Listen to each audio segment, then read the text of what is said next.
شروع کرتا ہوں اللہ پاک کے بابرکت نام سے جو بڑا مہربان اور نہایت رحم فرمانے والا ہے۔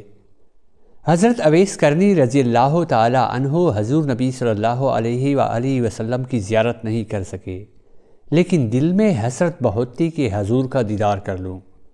بوڑھی ماں تھی اور انہی کی خدمت آپ کو حضور کے دیدار سے روکے ہوئی تھی۔ ادھر حضور صلی اللہ علیہ وآلہ وسلم یمن کی طرف رخ کر کے کہا کرتے تھے کہ مجھے یمن سے اپنے یار کی خوشبو آ رہی ہے۔ ایک صحابی نے کہا حضور صلی اللہ علیہ وآلہ وسلم آپ اس سے اتنا پیار کرتے ہیں اور وہ ہے کہ آپ سے ملنے بھی نہیں آئے۔ تو آپ صلی اللہ علیہ وآلہ وسلم نے فرمایا کہ اس کی بوڑھی اور نابینا ماں ہے جس کی اویس بہت خدمت کرتا ہے، اور اپنی بوڑھی ماں کو وہ تنہا چھوڑ کر نہیں آ سکتا۔ حضرت سیدنا ابو ہریرہ رضی اللہ تعالی عنہ سے مروی ہے، سرکار دو عالم صلی اللہ علیہ وآلہ وسلم نے ارشاد فرمایا، بے شک اللہ پاک اپنے بندوں میں سے انہیں زیادہ پسند فرماتا ہے جو مخلص، پرہیزگار اور گمنام ہوتے ہیں، جن کے چہرے گرد آلود، بھوک کی وجہ سے پیٹ کمر سے ملے ہوئے اور بال بکھرے ہوئے ہوں۔ اگر وہ امراء کے پاس جانا چاہیں تو انہیں اجازت نہ ملے، اگر کسی محفل میں موجود نہ ہو تو کوئی ان کے متعلق سوال نہ کرے، اگر موجود ہو تو کوئی انہیں اہمیت نہ دے، اگر وہ کسی سے ملاقات کریں تو لوگ ان کی ملاقات سے خوش نہ ہوں، اگر وہ بیمار ہو جائیں تو کوئی ان کی عیادت نہ کرے، اور جب مر جائیں تو لوگ ان کے جنازہ میں شریک نہ ہو۔ صحابہ کرام رضی اللہ تعالی عنہ نے عرض کیا، یا رسول اللہ صلی اللہ علیہ وآلہ وسلم، ایسے لوگوں سے ہماری ملاقات کیسے ہو سکتی ہے؟ آپ صلی اللہ علیہ وآلہ وسلم نے ارشاد فرمایا، اویس کرنی رحمۃ اللہ علیہ انہی لوگوں میں سے ہیں۔ صحابہ کرام رضی اللہ تعالی عنہم نے عرض کیا، یا رسول اللہ صلی اللہ علیہ وآلہ وسلم، اویس کرنی کون ہے؟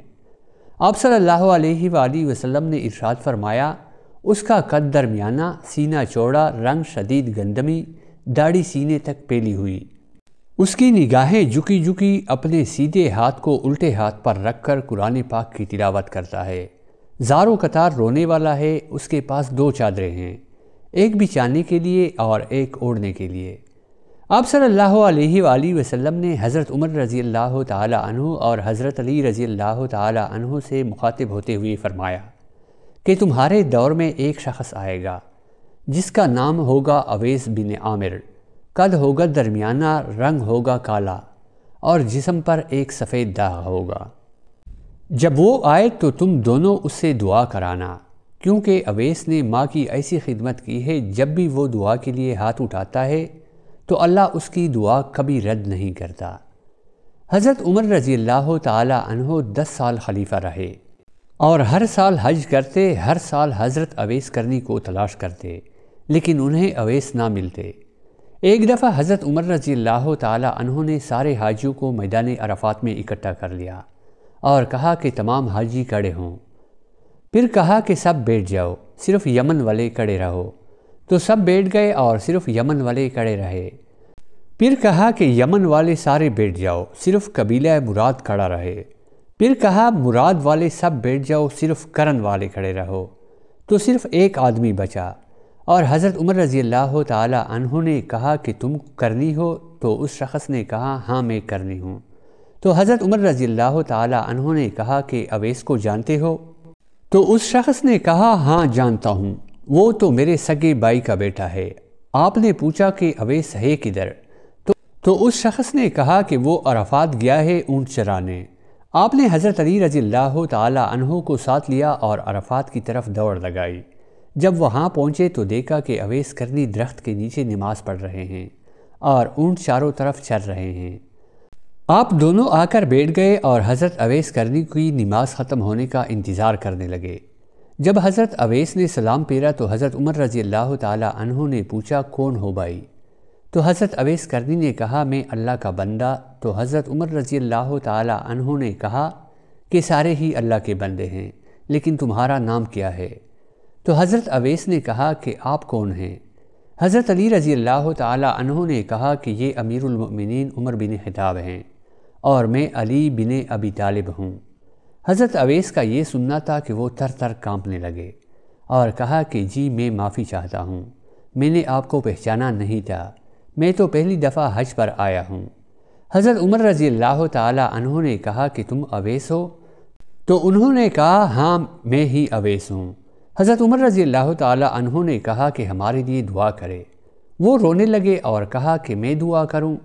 آپ لوگ سردار اور میں نوکر آپ کا، اور میں آپ لوگوں کے لیے دعا کروں؟